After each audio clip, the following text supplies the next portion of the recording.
Si un día la vida te coloca en una situación donde tengas que mirar a alguien hacia abajo, ojalá y sea solo para darle la mano. El mundo necesita más personas dispuestas a levantar a otros que hacerlos caer. Sean bienvenidos a esta 15ª edición del Congreso Internacional de Transporte Público y la Movilidad. Gracias a los que siempre vienen, gracias a los que están hoy por primera vez, pero sobre todo gracias a los que nunca se irán. Es tiempo de que la movilidad nos mueva a todos. Muchas gracias, buenos días.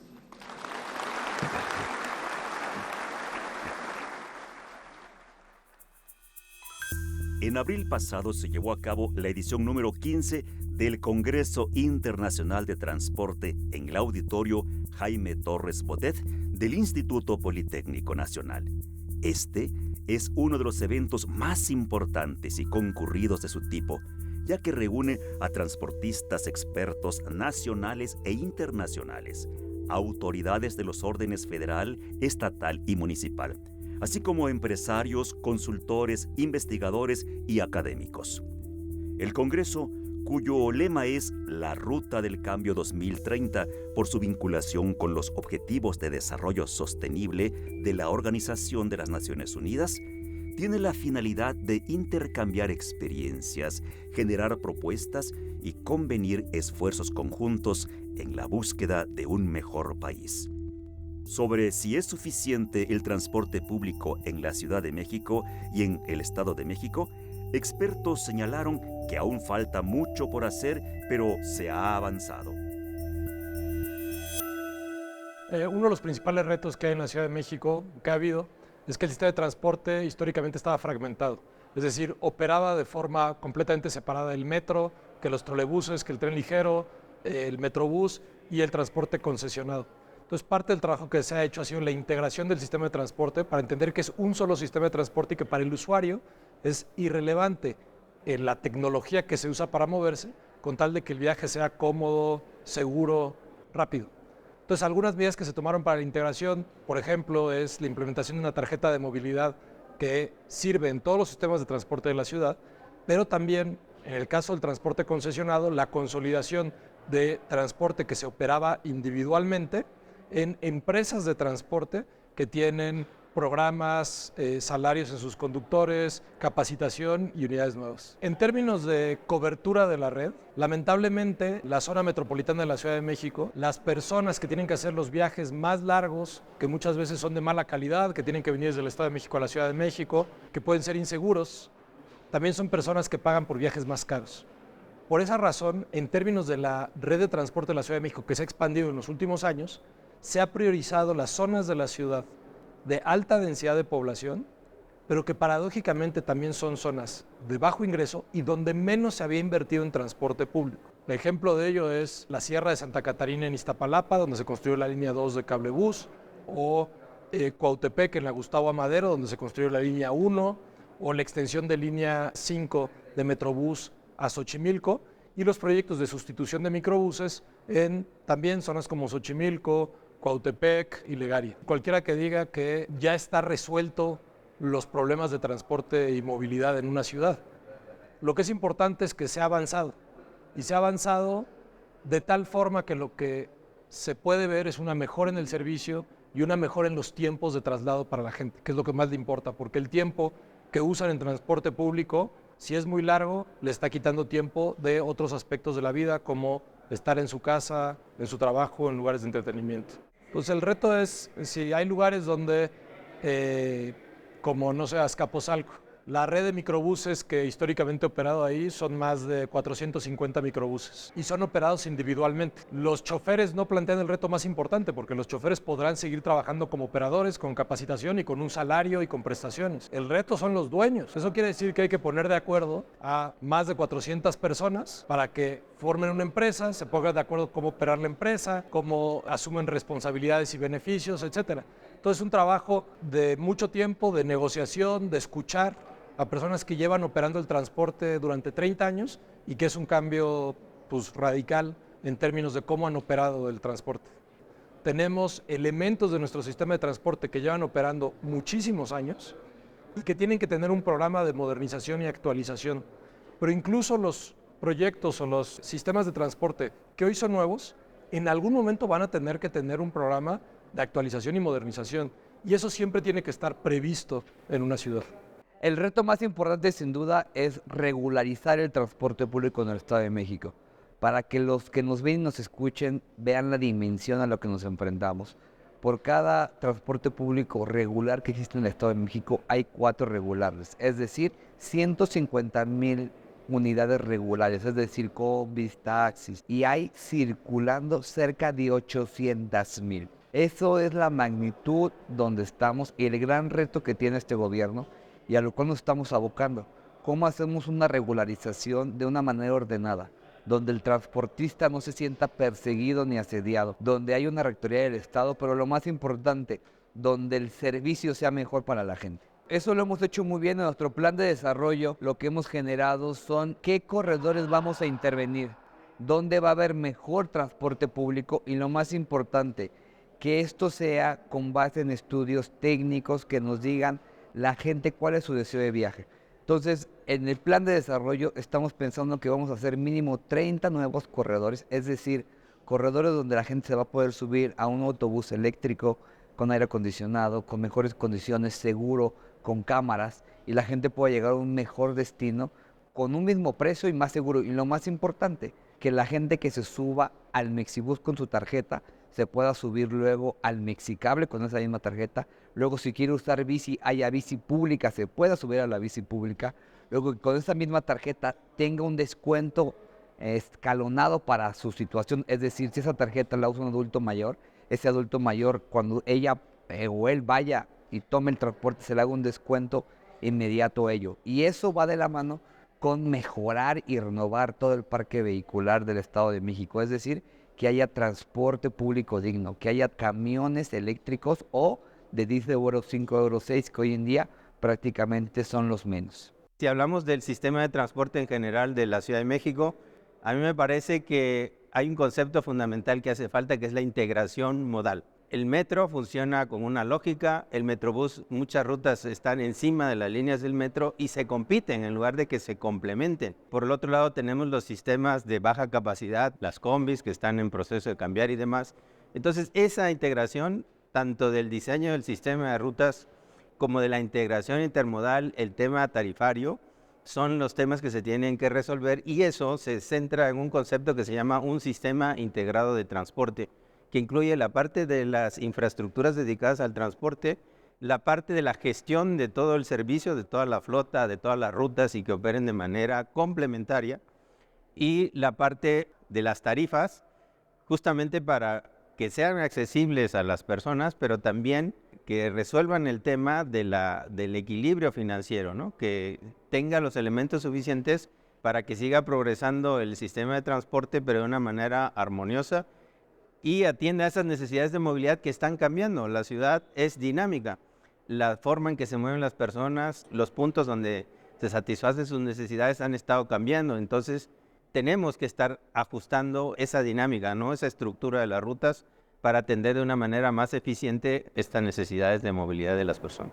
Entonces, esa parte también se tiene que resolver, y además, encima de eso, pues hay un marco regulatorio, y encima del marco regulatorio hay una ley de movilidad, ¿no? Entonces, y bueno, me faltaba decir, falta la parte de la información a los usuarios, ¿no? Cuando tú llegas a una ciudad, pues no sabes ni para dónde irte, porque no sabes a qué horas pasan las rutas, por dónde pasan, en fin, ¿no? Entonces, eso, digamos, ese sería, si yo pudiera aspirar a un modelo que funcione, sería un sistema integrado de transporte. Los desafíos clave del transporte que enfrentan los países en desarrollo fue uno de los temas abordados en el Congreso. La importancia del transporte público de pasajeros es trascendental, entendiendo que es el eje transversal del desarrollo económico, social, educativo e inclusive hasta diversión de las diferentes comunidades. A través del transporte público podemos garantizar que se le dé un uso racional al transporte privado, al vehículo particular, pero para ello requerimos de articularnos con el gobierno y entregarle a la ciudadanía un transporte público de calidad y que efectivamente solucione las necesidades de movilización que ellos tienen. Conociendo México, me voy gratamente sorprendido porque entiendo que vienen de una transformación importante y ver lo que tiene México hoy, tiene el metro, tiene el cable. Entiendo que estuvieron viendo el cable de Medellín cómo operaba allá y de alguna forma se replicó acá. Entonces tienen estos trolebuses, tienen también algunas líneas eléctricas. Sí han buscado llevarle esa solución a los ciudadanos, pero lastimosamente no ha sido suficiente. Y es nuestro deber seguir investigando de la mano de la autoridad qué más modelos se necesitan implementar para garantizar un servicio óptimo a los usuarios. Hoy es innegable que debemos de hablar del cambio climático. O sea, el cambio climático es un factor que tiene que estar hoy sí o sí sobre la mesa, gústenos o no nos guste, porque el aire que respiramos no distingue a nadie, es el mismo aire para todos. Entonces este es un tema que tenemos que trabajar conjuntamente con el Estado. La sostenibilidad de la operación de los sistemas es importante que estén allí sobre la mesa. La cobertura que le vamos a brindar a la ciudadanía, o sea, efectivamente ese servicio de transporte público que tenemos sí atiende la necesidad que hoy tiene el ciudadano, sí tiene la cobertura necesaria que le garantice que se va a mover de un punto al otro de manera cómoda, segura y oportuna. Entonces son esos puntos, entre otros mucho más, como el financiamiento, la infraestructura para el transporte público. Entonces hay diferentes temas porque esto es muy amplio y es necesario trabajarlo con personas que lo manejen desde la parte técnica y no desde la parte política, que es un error y ya lo hemos vivido en carne propia. Entonces se requiere que esos actores que tienen que estar hoy, importante, estamos acá en el Instituto Politécnico, entonces que participe la academia con investigación, que participe el Estado, que participen los transportistas que llevan décadas prestando el servicio y obviamente líderes comunitarios y ciudadanos para poder encontrar una planeación que verdaderamente solucione lo que se requiere en las comunidades.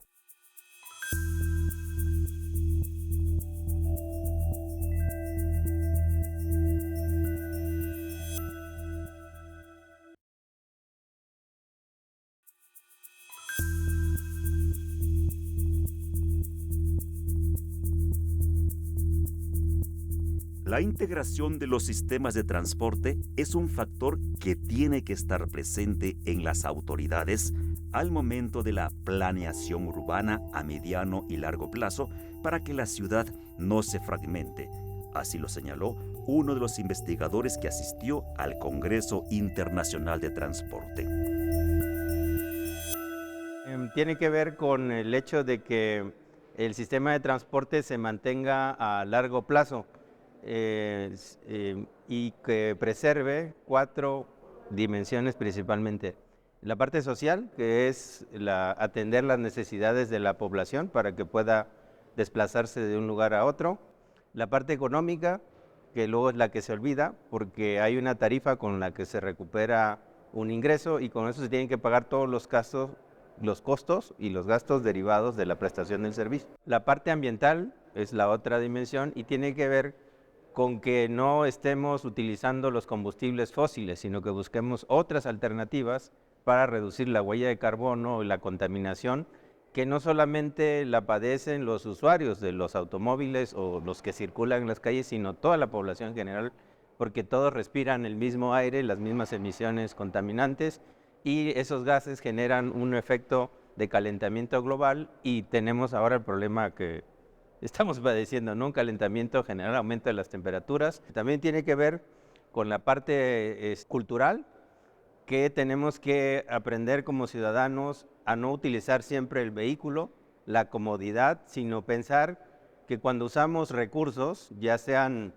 propios o de otros, estamos gastándolos para toda la sociedad en general y eso va a generar problemas a la larga. Entonces, la cultura de la movilidad es ser conscientes de que podemos desplazarnos de diferentes maneras y no necesariamente con vehículos automotores. Busquemos alternativas y podemos usar la bicicleta, caminar, el transporte público, son las principales fuentes que tendríamos que cuidar. Creo que tendríamos que cambiar el enfoque. Hoy adaptamos el transporte a las ciudades. Lo que tenemos que pensar es el transporte, cómo orienta el crecimiento de la ciudad.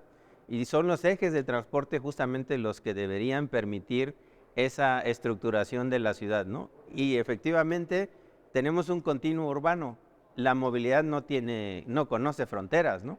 Ya aquí acabó el Estado de México y ahora hay que hacer otra cosa, ¿no? Entonces, las necesidades de las personas tienen que ir de un lugar a otro y no tiene por qué haber barreras. Esto se tiene que solucionar a través de una integración de los sistemas de transporte y dejar de hacer los proyectos de manera aislada, porque pues cada administración que llega se le ocurre fomentar ciertos proyectos, perdiendo de vista este mapa de conjunto que tiene que estar previsto al mediano y a largo plazo, no solamente al día de mañana. Entonces, institucionalmente, nos falta un rediseño institucional para fortalecer esa parte y entonces los sistemas estén pensados para el mediano y el largo plazo y no el inmediato plazo, ¿no? Entonces, creo que mientras se siga esa lógica, se sigue haciendo un rompecabezas, una ciudad fragmentada, un sistema que no es continuo, que no tiene integración. Entonces sí, es necesario cambiar ese enfoque, es necesario trabajar mucho con la institucionalidad. Afortunadamente hay una ley general de movilidad, pero falta mucho más. O sea, eso es solamente reconocer que movernos es un derecho, pero más allá de ese derecho se requieren otras cosas más para garantizar ese derecho y es toda la asignatura que tenemos pendiente por hacer. Una de las expertas subrayó la necesidad de estudiar y entender los patrones de viajes de los ciudadanos, como dónde se encuentran los centros de trabajo, educativos y recreativos, cuáles son las rutas más concurridas, edad y género de las personas. Todo esto a fin de ser integrados en políticas públicas de vialidad. Creo que es importante que hablemos que la sustentabilidad tiene 3 dimensiones, una dimensión social, una dimensión ambiental y una dimensión financiera. Un financiamiento para los sistemas en ciudades que están cambiando constantemente, tal como la Ciudad de México y otras en la región, tiene que garantizar, por ejemplo, asequibilidad para las personas, que se lo puedan costear, pero también que responda a la demanda que tienen los sistemas y por lo tanto que sea un sistema que pueda financiarse naturalmente y que sea rentable a largo plazo. También buscar las alternativas para las opciones más limpias de transporte y de cero emisiones. La Ciudad de México tiene millones de viajes al día. El poder cubrir la demanda de viajes que tenemos requiere pues todos los sistemas de transporte que tenemos en la ciudad e incluso pensar en innovar en otras formas de movilidad. Y creo que es importante también que hablemos de la importancia de invertir en estos modos más limpios, de cero emisiones y del transporte que nos ayuda a mover a los millones de personas en la Ciudad de México, donde el transporte público pues es la columna vertebral de nuestra movilidad al día a día. También es importante que platiquemos que todas las tarifas de transporte público, la Ciudad de México ha hecho un gran trabajo para poder digitalizar los medios de pago, integrarlos en la misma tarjeta y que al final, mientras nosotros pagamos por distintos modos de transporte, pues se tiene que redistribuir en los distintos componentes que tienen los sistemas de movilidad. Algo muy importante también decir es que tenemos pues los modos de transporte más asequibles en el país. Por ejemplo, aunque no pareciera Ecobici, que es un sistema de transporte público, pareciera como un sistema de bicicletas que está ahí, pero está completamente o casi en su totalidad integrado al sistema de transporte, es uno de los más asequibles y tenemos muchas otras opciones de transporte que es limpio y que buscan pues cubrir o mantenerse en unas cuotas bajas para pues garantizar que la gente pueda seguir teniendo acceso a la movilidad. Creo que un gran ejemplo es la línea eléctrica de Metrobús, que va por la avenida Cuauhtémoc, la línea 3, que tuvo una renovación de flota, que hoy cuenta con autobuses eléctricos que no solamente tienen un impacto en mejor calidad del aire, sino también en reducción de ruido y tener pues un viaje más agradable. Esta es una transición que sucedió paulatinamente. Yo vivo muy cerca de una estación de esa línea, no fue una afectación a la operación. Creo que también una buena respuesta que tiene, por ejemplo, la Ciudad de México es tener los servicios emergentes que ayudan a dar servicio a las personas. Los viajes se tienen que seguir haciendo, la gente se tiene que seguir moviendo y es importante entender la diversidad de transporte que se debe ofrecer para que estos viajes se culminen. Entonces creo que es una vinculación entre buscar las mejores opciones para mejorar el transporte a la par de seguir ofreciendo los servicios de movilidad para las personas. También es muy cierto que, por ejemplo, la conexión metropolitana es muy importante, entender de dónde vienen los viajes, hacia dónde van las personas, dónde están los centros atractores de viajes, los centros de empleo, los centros recreativos, educativos, y entender que también las capacidades que tienen las personas para transportarse dependen más allá de solo la infraestructura, es entender patrones de viajes, entender sexo, edad, motivos de viaje de las personas y que se pueda integrar todo esto en políticas integrales de movilidad. Algunos de los retos es poder renovar la flota. ¿Qué quiere decir esto? Tener unidades más limpias, con menos impacto al medio ambiente. El sector del transporte, particularmente la movilidad en vehículos privados motorizados, es lo que genera mayores emisiones, no solo en la Ciudad de México, no solo en América Latina, sino a nivel global. Uno de los principales retos es poder avanzar de aquí a 2030 y cumplir con las metas de reducción de emisiones, metas climáticas, y para esto el transporte tiene un papel fundamental. La cantidad de viajes que se realizan en transporte público en la Ciudad de México también son millones. El poder fomentar que se hagan en transporte cada vez más limpio es uno de los principales retos para también ayudar a reducir la congestión, los niveles de ruido, la mala calidad del aire y al final garantizar que el impacto ambiental que tiene una necesidad tan básica como es movernos no impacte en lo colectivo de manera negativa. Uno de los catedráticos habló de los beneficios de las rutas circulares, cuyo objetivo es conectar a todas las demás que vienen de la periferia al centro. Señaló que este tipo de rutas han mostrado ser eficientes en otras ciudades del mundo.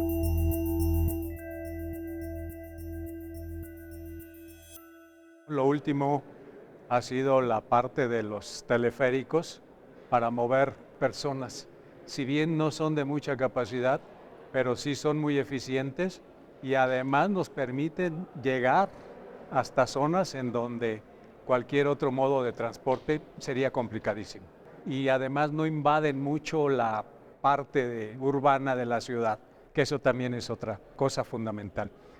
Lo mismo sucede con el trolebús elevado. Construir, por ejemplo, un metro en este momento, en esta época, en este tiempo en la Ciudad de México, sería, yo creo que imposible, por lo que implica, ¿no? Perforar y pasar por ahí en medio de vialidades y de casas y de gente, ¿no? En cambio, ese tipo de modos, la verdad es que está dando buenos resultados aquí en la Ciudad de México, pues por las características que tenemos, ¿no? Es una ciudad que no tiene planeación, que ha crecido de manera como ha podido y que eso limita mucho las alternativas o modos de transporte que podamos implementar.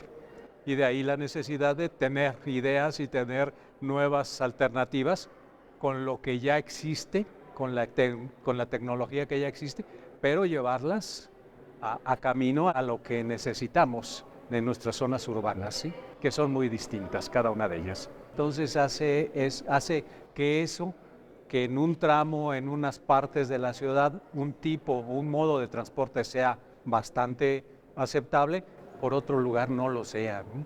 Y les pongo el ejemplo del Metrobús, ¿no? En zonas donde las paradas o los paraderos tienen buena distancia, más de 400 metros al menos, pues funciona muy bien. Pero si nos vamos hacia el centro, en donde va parando casi en cada esquina, es terrible, ¿no? Es terrible tanto para el usuario como para el operador, porque para el operador es gasto, para el usuario es tiempo.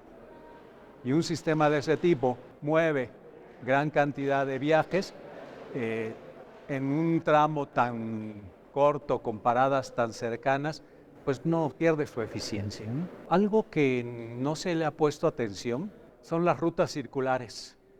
Si ustedes ven, en muchas ciudades existen ese tipo de rutas que lo que hacen es conectar todas las demás que vienen de la periferia al centro para evitar transbordos, o muchos transbordos y pérdidas de tiempo. Yo lo veo que no se han implementado aquí porque no son redituables económicamente. Porque si yo ya pagué mi pasaje, yo ya pagué mi boleto, pues no voy a volver a pagar por nada más transbordar. Entonces, ese tipo de rutas son más un servicio al usuario que algo rentable. Y tal vez por eso no les han hecho mucho caso, ¿sí? Eso es una parte. La otra es la tecnología. Existe la tecnología, existe todo ya para poder monitorear y llevar el servicio y que el usuario tengamos esa información. Sepamos si viene retrasado, si no viene retrasado, a qué hora va a pasar, a qué hora no va a pasar, si si sucedió algo en la ruta que lo está retrasando. Eso no se tiene todavía. Entonces, algo que tiene también que llevarse a cabo. ¿Por qué? Porque eso es beneficio tanto para el operador, porque le va a evitar gastos, como para el usuario, porque sabemos qué tenemos que hacer para podernos mover, ¿no? Generalmente, pues las ciudades se desarrollan de la periferia hacia el centro, y entonces, pues habría que dar prioridad, yo supongo, no sé cuál fue la idea primaria de todo eso, pero habría que darle preferencia a poder mover a esa gente, ¿sí? Pero, pues nuestra ciudad ya no tuvo la oportunidad de poder nacer y crecer con el transporte. Se desarrolló y luego el transporte, como pudo, se acomodó, ¿sí?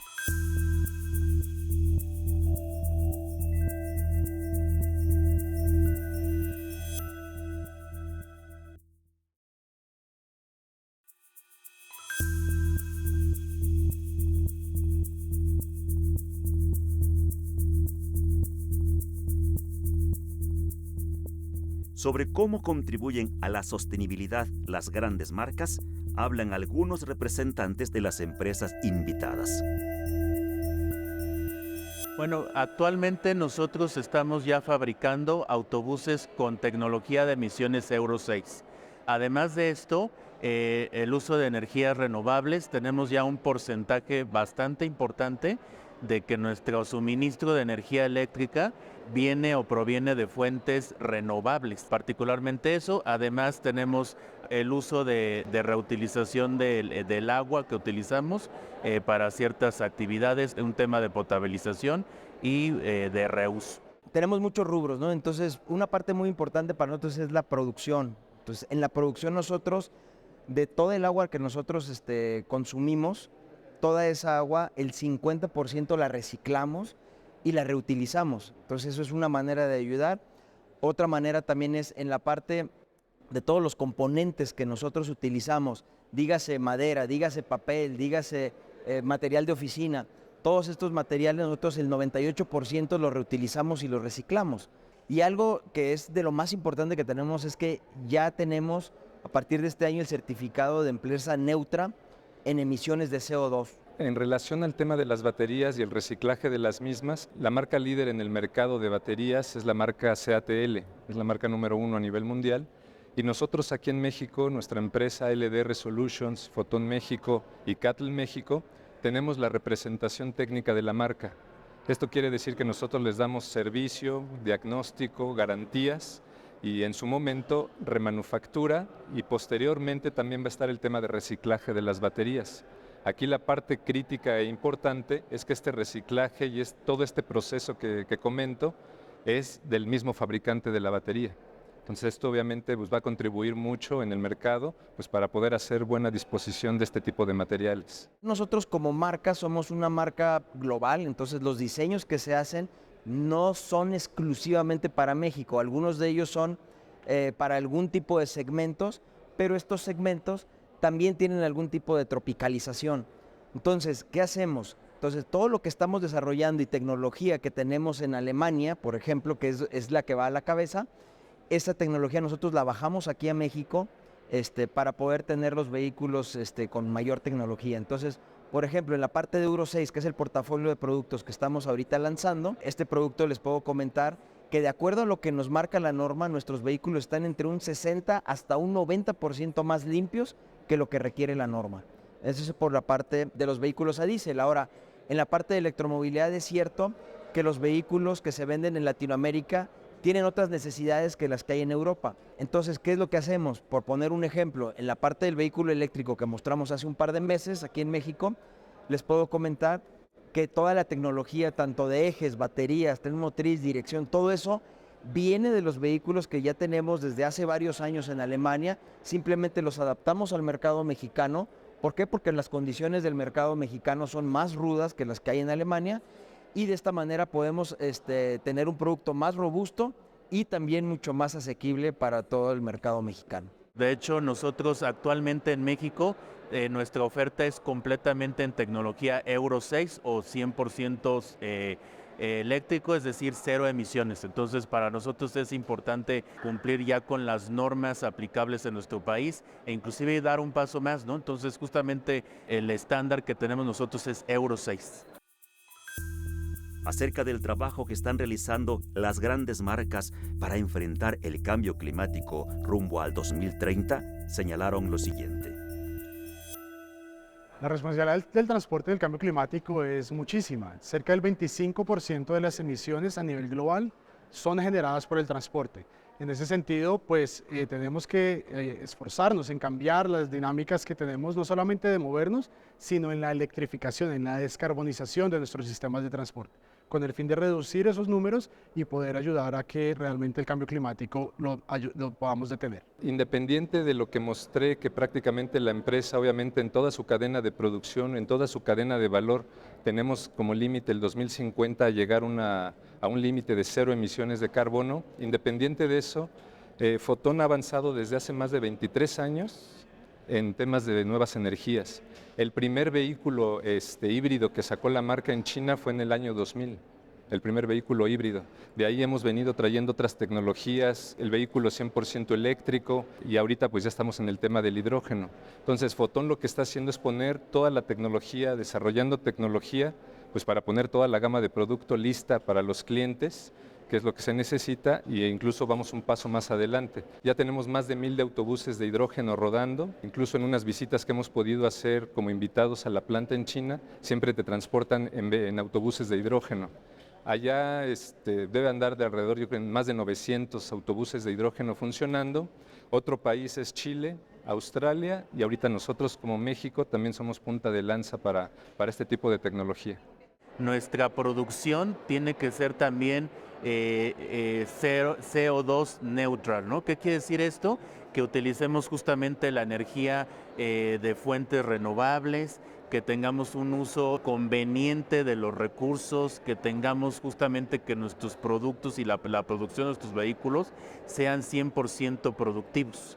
Nosotros estamos planteando que a partir de 2030 nuestros productos, por lo menos la mitad de ellos, sean 100% libre de emisiones y que nuestros procesos productivos sean al menos el 50% también de fuentes renovables de energía. Ese objetivo que tenemos para 2050 es a nivel global, que todas nuestras plantas, tanto de autobuses como de tractocamiones, puedan ser neutras en la producción de los vehículos, una neutralidad local, y también por parte de nuestros proveedores. Eso es algo muy importante, porque pues necesitamos que en toda la cadena de valor que se está generando para nuestros productos lleguemos a esa neutralidad. Hoy día lo que tenemos es un certificado ya de neutralidad, porque nosotros estamos haciendo inversiones fuertes en bosques y en plantas que nos ayudan a reducir y llegar a un nivel neutro en el tema de las emisiones que estamos generando el día de hoy en la producción de nuestros vehículos.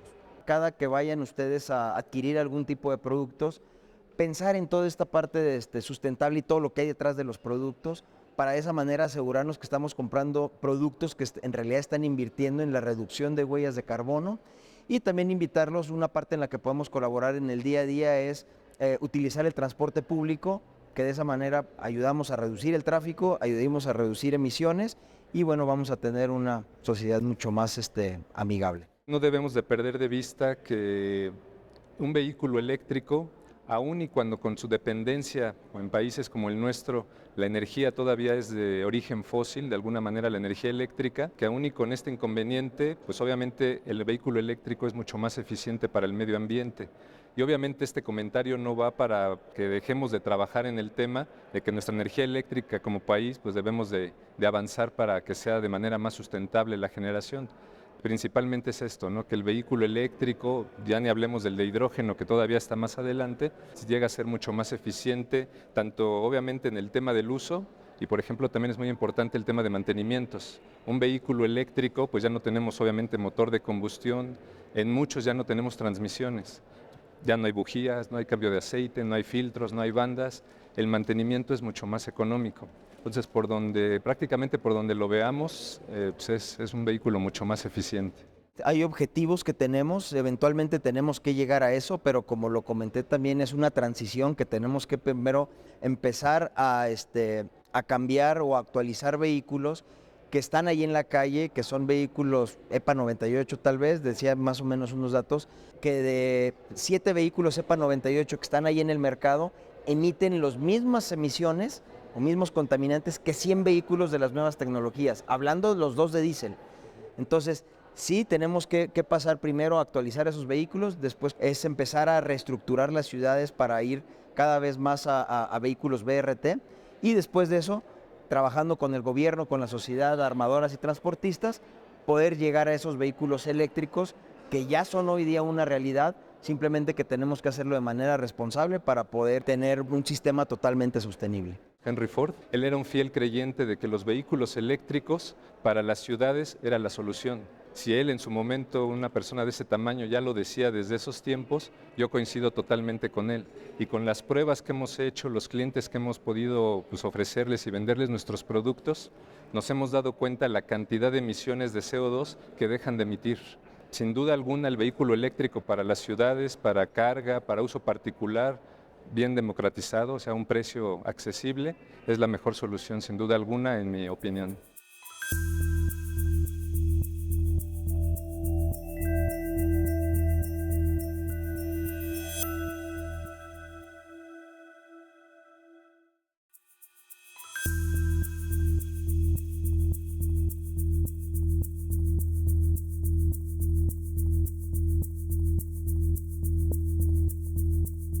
Sobre la necesidad de desarrollar en México aplicaciones computacionales para mejorar la movilidad, la experta del Instituto Politécnico Nacional dijo que ayudaría principalmente a optimizar tiempo y recursos.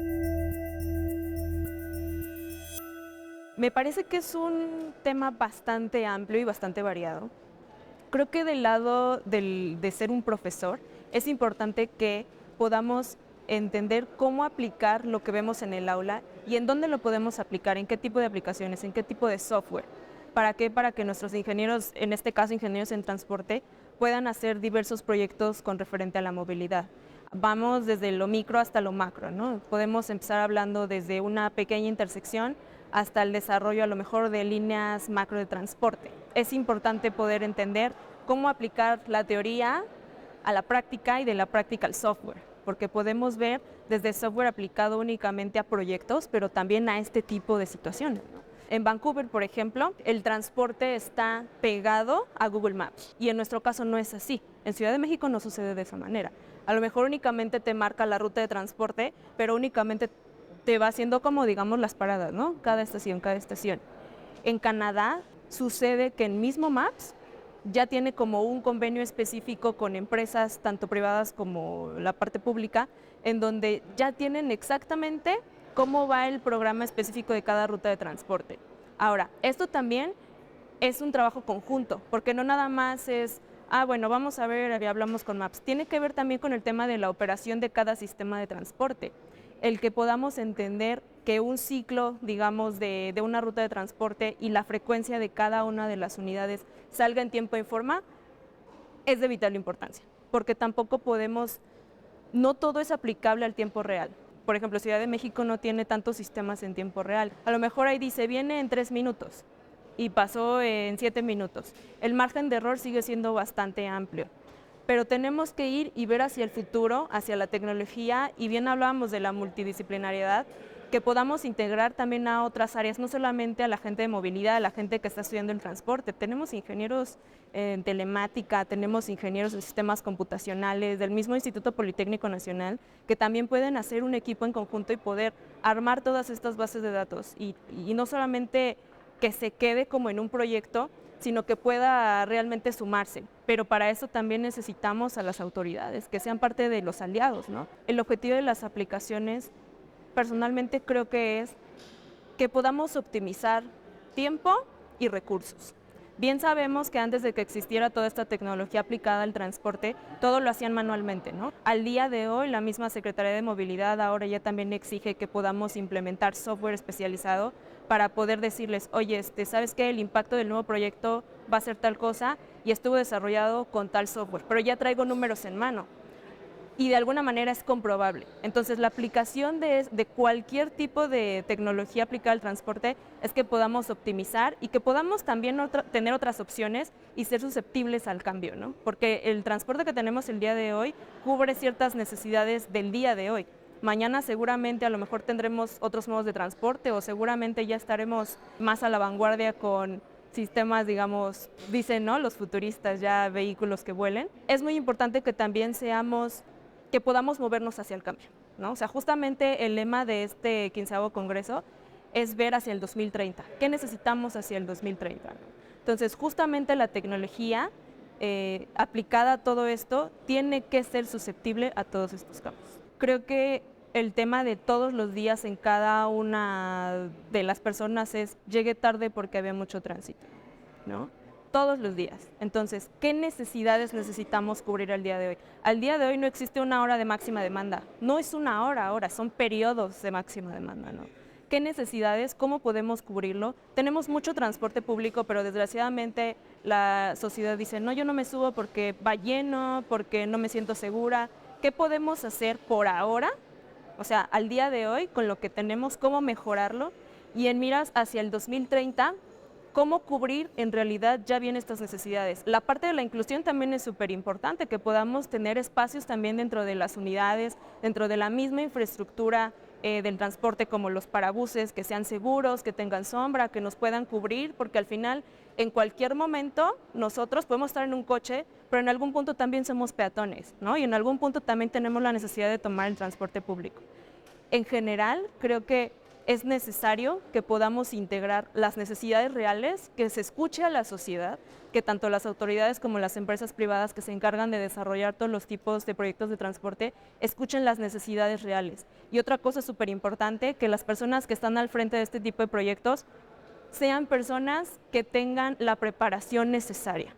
No podemos tener al frente, seguramente voy a decir algo muy burdo, a un abogado, que seguramente a lo mejor no es su expertise, necesitamos gente experta.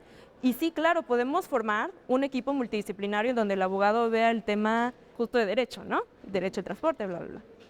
Pero que cada persona esté en su expertise, escuchar y mantener alianza, tanto con gobierno, empresas privadas, empresas públicas, sobre todo también las escuelas, porque las escuelas son un factor de cambio súper importante. Si nosotros como maestros no alentamos a nuestros alumnos al crecimiento, eso no va a suceder. Y la última parte, que los profesores que están en materia de transporte se mantengan también actualizados. La experta en desarrollo urbano y movilidad explicó cuáles son los espacios públicos y por qué es necesario diseñarlos entendiendo las necesidades de los peatones.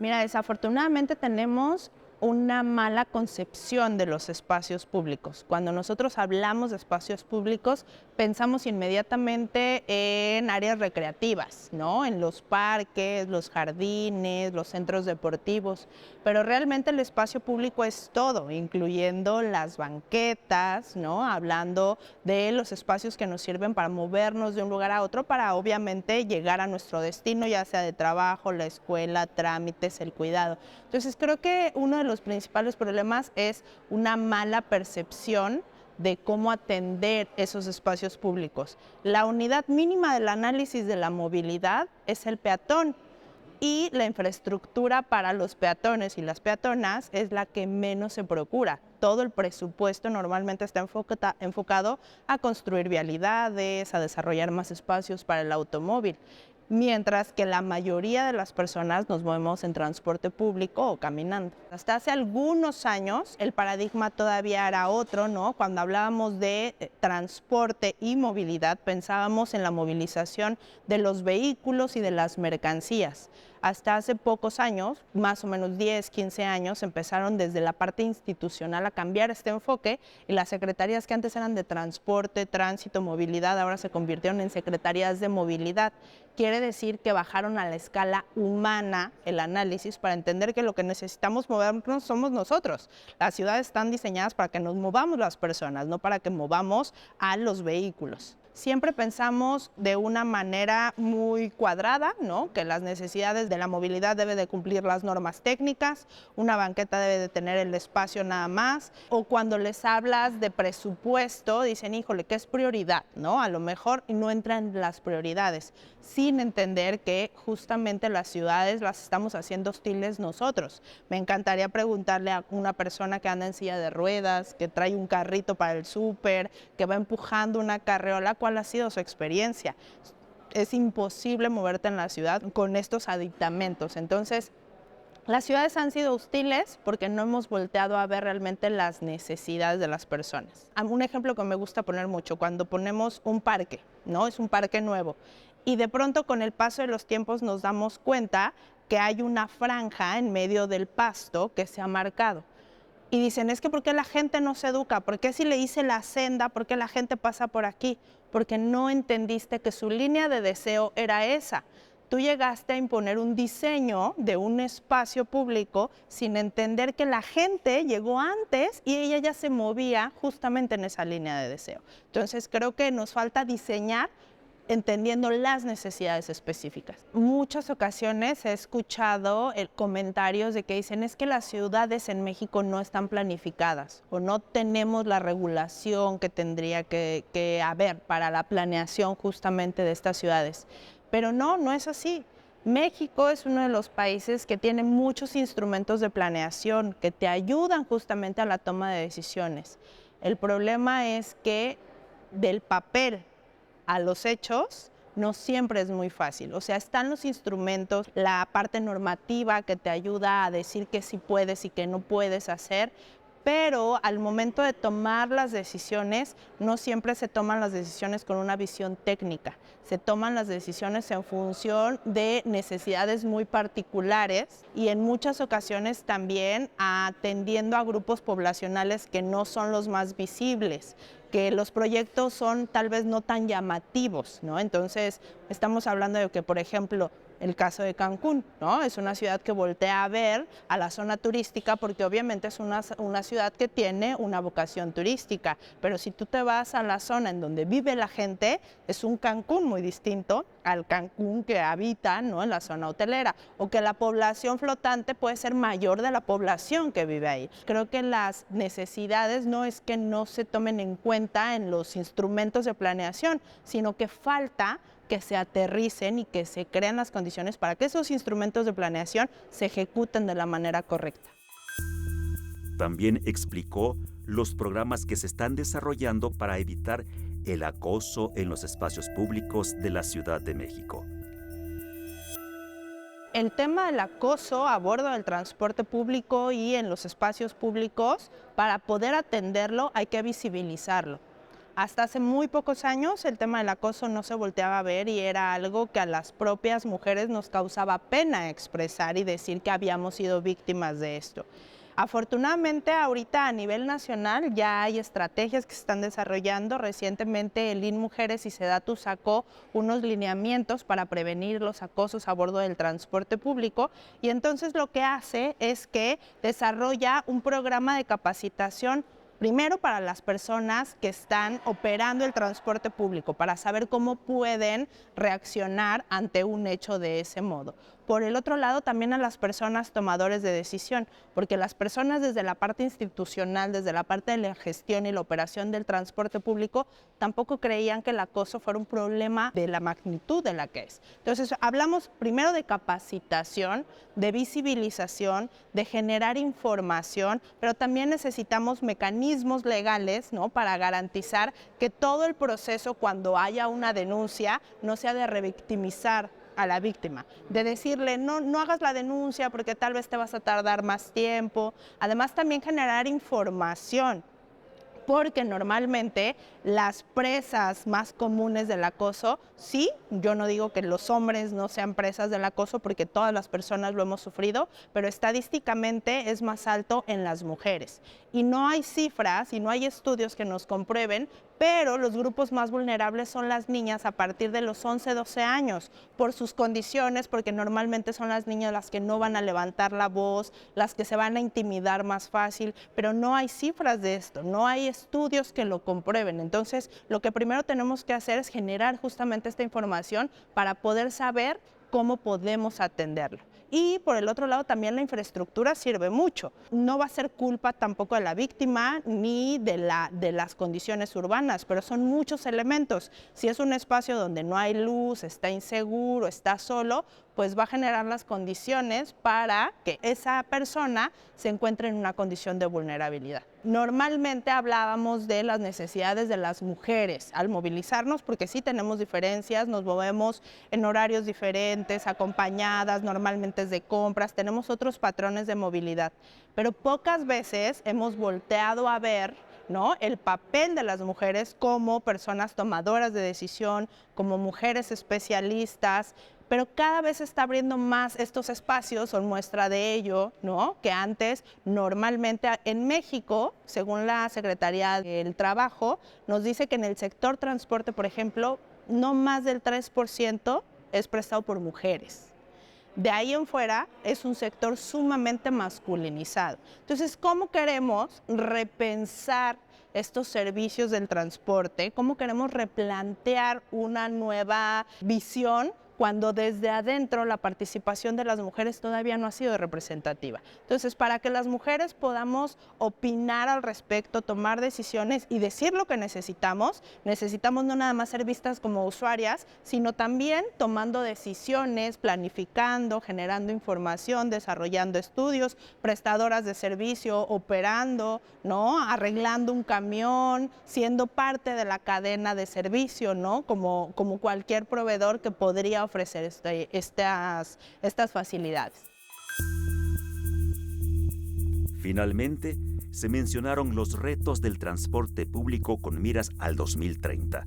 Uno de ellos, sacar de circulación vehículos de carga y pasaje que transitan carreteras y calles de México y que tienen hasta 40 años de antigüedad.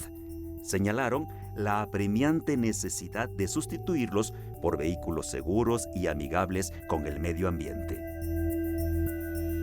El principal reto del transporte es volverse sostenible, y sostenible incluye 3 dimensiones que son la económica, la social y la ecológica, ¿no? Y no solamente la ecológica, como luego tiende a confundirse, ¿no?, sino incluir precisamente aspectos de las otras dimensiones. Recientemente se hizo una investigación aquí en el Instituto Politécnico donde se habla de un índice de sostenibilidad para el transporte público. Entonces aquí se mencionan 9 factores que son fundamentales para lograr un transporte sostenible. Al ser un índice se crea una escala de 0 a 100 para evaluar estos modos de transporte. En la Ciudad de México no podríamos decir que algún transporte o algún sistema de transporte pues cumple al 100%. Este estudio hace esta evaluación y compara, por ejemplo, el metro con microbuses. El sistema de transporte colectivo, por supuesto, se acerca más a cuestiones de sostenibilidad, aunque por las características de cómo se produce la energía, por características del tratamiento de los residuos y desechos que genera el sistema, bueno, pues no logramos tener un sistema realmente sostenible. Los principales retos se dividen en 3, como yo los denomino, son 3 transformaciones. La primera en términos de flota, para poder reducir los efectos que generamos en términos de descarbonización, electrificación de la flota específicamente estoy hablando. Lo segundo es eficiencia, cómo hacemos para que los sistemas sean mucho más eficientes y respondan a las necesidades de las personas, que tengamos las frecuencias, que tengamos la cantidad de buses, de trenes necesarios para que las personas se puedan mover mejor. Y en tercer lugar, la infraestructura, que contemos con las vías que se necesitan, con los accesos peatonales, con las líneas para las bicicletas seguras, para que la gente pueda moverse de forma tranquila, pero más importante, de forma sostenible en estos modos de transporte sostenible. La realidad del transporte de carga y de pasajeros que existe en el país es una realidad que tiene diversos retos. El principal de ellos es la antigüedad de la flota. Tenemos una flota que supera los 19 años promedio de antigüedad, es decir, tenemos vehículos circulando en nuestras carreteras, vehículos de carga y pasaje que pueden tener hasta 40 años de antigüedad, vehículos que son contaminantes, inseguros y que no abonan para la eficiencia de las empresas ni para el bienestar de las personas. Entonces, como país tenemos que avanzar en la renovación de la flota con vehículos más seguros, más amigables con el medio ambiente y que generen bienestar social. En este sentido, ANPAC y sus asociados invierten, desarrollan e innovan en tecnologías de medios de transporte, en vehículos con la más alta tecnología, con la mayor innovación, respetuosos del medio ambiente. Entonces, es necesario para avanzar en esta transición que invirtamos, que innovemos y que tomemos decisiones como país en coordinación con la industria para avanzar en esa transición a cero emisiones. Hoy el transporte público es un transporte público que debe de verse como multimodal. Tenemos el transporte público con autobuses, con los metrobuses, tenemos también otras formas de transportación como el cablebús y indudablemente todos estos sistemas tienen que estar interconectados, ofrecer un servicio de calidad, eficiente, muy digno para todos los usuarios. La intermodalidad permite precisamente que todas las personas tengan mayor accesibilidad. La accesibilidad se refiere básicamente a que cuando yo salgo de mi casa pueda tener una planeación tranquila y segura de cómo voy a usar el sistema de transporte.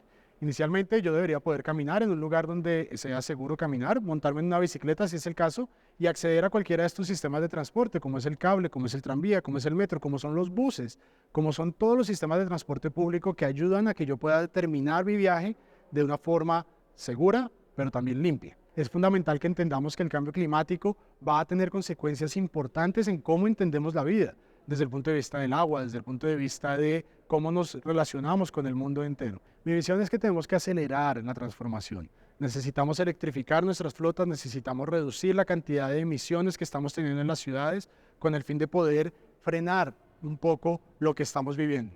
Ya lo hemos visto durante estos días. Unas lluvias torrenciales en lugares del mundo donde realmente no estamos acostumbrados a verlas y unas sequías por un fenómeno del Niño que están afectando considerablemente nuestras ciudades, específicamente en Latinoamérica. Tenemos que acelerar esa transformación del cambio climático que se traduce en obtener una mejor relación con las emisiones que estamos generando. Reducir esa cantidad de emisiones, electrificar nuestros sistemas, mejorar la forma en que nos movemos en las ciudades, va a hacer que tengamos un mejor resultado.